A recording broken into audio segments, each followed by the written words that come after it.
Necesitamos una herramienta alternativa que no derive de las ideologías modernas, ya sea Adam Smith y los liberalismos, Carlos Marx y los socialismos, y Fichte y los nacionalismos. Necesitamos otra cosa. Bien, para hacer esa cosa, yo ahora mismo no lo sé cómo se hace, pero sí sé que este renacimiento, refundación de España contra el globalismo, contra la posmodernidad y contra la deconstrucción, que lleva dentro de sí el germen del anti-España, del secesionismo anti-español, lo primero que hay que comprender es que España no es una nación moderna. Es decir, que España ya es antigua cuando empieza el trauma del 19, que España ya tiene sustancialidad histórica, antropológica y nacional, ya tiene sustancialidad histórica, antropológica y nacional cuando comienzan los conflictos del siglo XIX, y no te digo ya cuando llegamos a los desastres de la guerra civil, el franquismo, el siglo XX, etcétera. ¿No? España existe de antes. En este sentido, yo siempre digo, lo tengo por aquí anotado, que lo primero sería comprender el proceso histórico español, completo. Entonces, esto seguro que si alguien ha visto alguna vez mis vídeos, sabe que, bueno, pues en mis libros lo planteo. Hay que entender que, en primer lugar, hay lo que llamo la España primera. La España primera es un ciclo histórico amplísimo, el que ya está decantado una primera España, que es la España que yo llamo de las tres culturas. La España celtíbera, romana y goda. La España de las tres culturas, celtíbera, romana y goda, que tiene su colofón con la cristianización de España, con la conversión de los godos al cristianismo al Tercer Concilio de Toledo. Entonces, esa monarquía cristiana, católica, goda, en una tradición hispano-romana, sobre una placa humana demográfica que no son sino los viejos celtíberos que lucharon contra Roma en Numancia, esa España de las tres culturas, celtíbera, romana y goda, es la España primera. Y esta España primera tiene paralelos con el resto de Europa. No tiene ningún rasgo significativo en su historia que le diferencie de los demás. La mayor parte de las naciones europeas tienen un pasado prerromano, una influencia romana, una germanización en la Alta Edad Media y una cristianización. Entonces, hasta ahí España no es muy distinta de lo que le rodea. La España de las tres culturas, celtíbera, romana y goda, no es muy distinta de lo que está pasando al resto de Europa. Ahora, nosotros tenemos un episodio diferente, que es el segundo momento histórico español. Si el primero es el de las tres culturas, celtíberos, romanos, godos, el segundo momento es el de la invasión islámica. Invasión islámica y reconquista. Ahí la cosa cambia. España es la única nación europea que, habiendo sufrido una invasión islámica, lleva a cabo una reconquista completa. La cultura española no deriva del Islam. El culto a la Virgen en Andalucía es antagónico a la cultura islámica. El culto a las imágenes, a las figuras, a esas damas que hacemos con madera y que es la Virgen María y que sacamos en el Rocío y en la Macarena, esa religiosidad popular andaluza es lo más contrario que puedes encontrar a la religiosidad popular islámica. España es realmente reconquistada. Nosotros no descendemos de Almanzor, que saquea Barcelona y se lleva 500 mujeres para venderlas, 500 jovencitas, para venderlas como esclavas sexuales en los harenes del Mediterráneo. Los cristianos no tenían esclavas sexuales. Cuando Alfonso VI reconquista Toledo o cuando Alfonso VIII derrota a los moros en la batalla de las Navas de Tolosa, no se lleva ninguna mujer para venderla como esclava en ningún sitio.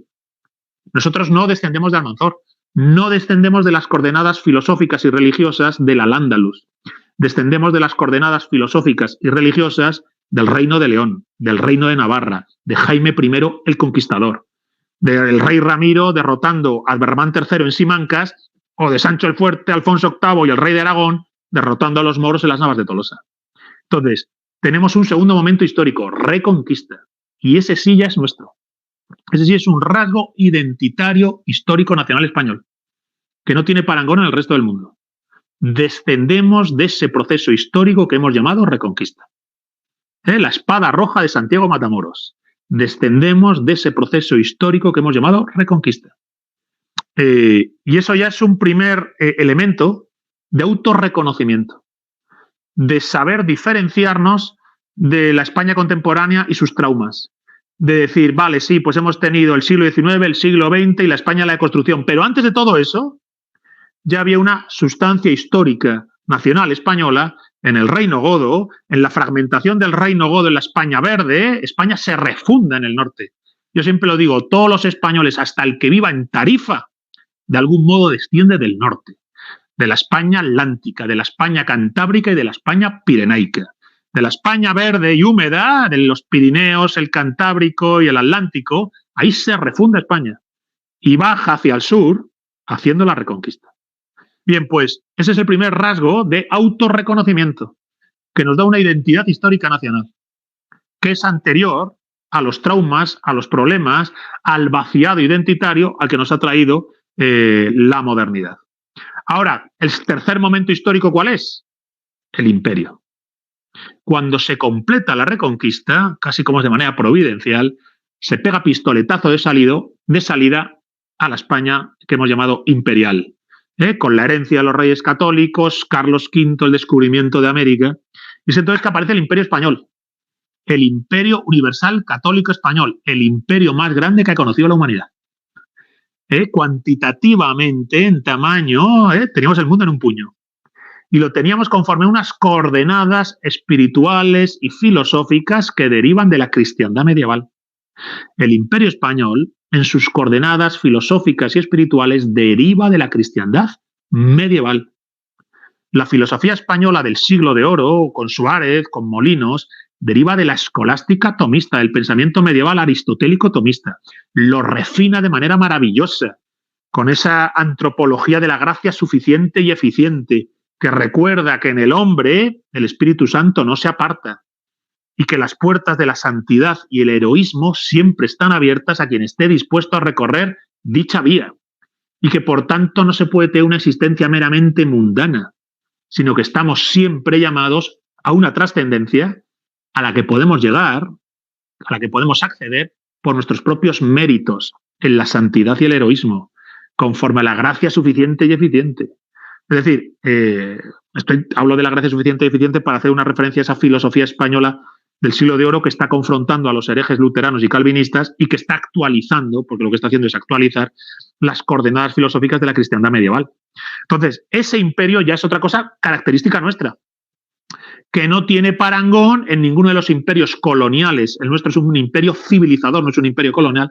No tiene nada de parangón con los imperios coloniales luteranos, pero que tampoco tiene exactamente continuidad con lo que fue el Imperio Romano, que era un imperio esclavista, con una dimensión esclavista. Nosotros no nos movemos en las coordenadas esclavistas, el Imperio Español no es un imperio esclavista. Entonces, reconquista e imperio, el segundo y tercer momento de la historia de España, ya nos dan una identidad histórica nacional. Esa es nuestra tradición y nuestro linaje. Nosotros descendemos de los hombres y mujeres que hicieron eso que hemos llamado reconquista y de los hombres y mujeres que hicieron eso que hemos llamado el imperio. Nosotros descendemos, bueno, pues de los 3 Alfonsos de Asturias, descendemos de la batalla de Simancas y la batalla de las Navas de Tolosa, y descendemos del Cantar de Mio Cid, del poema de Fernán González y de la poesía de Gonzalo de Berceo, y de las coplas a la muerte de su padre de Jorge Manrique. Descendemos de la España medieval que hace la reconquista, no de Abderramán III ni de Al-Ándalus. España no se mueve en esas coordenadas filosóficas ni religiosas. No hay más que ver la Semana Santa sevillana para darse cuenta de ello.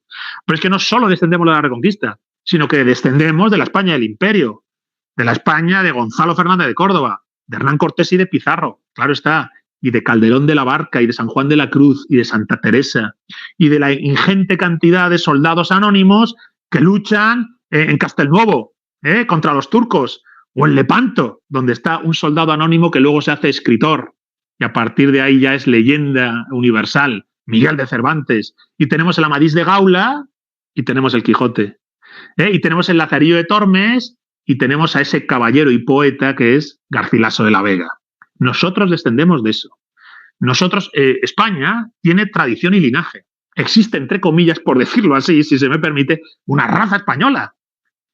Y ese pueblo español, nuestra tradición y linaje, es fruto de ese proceso histórico que hemos llamado reconquista y de ese proceso histórico que hemos llamado imperio.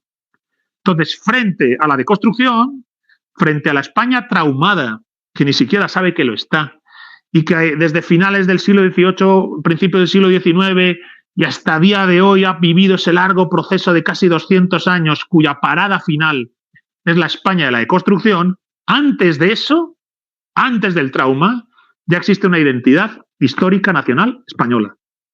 Tenemos tradición y linaje. y podemos reconocerlo en eso que hemos llamado reconquista e imperio.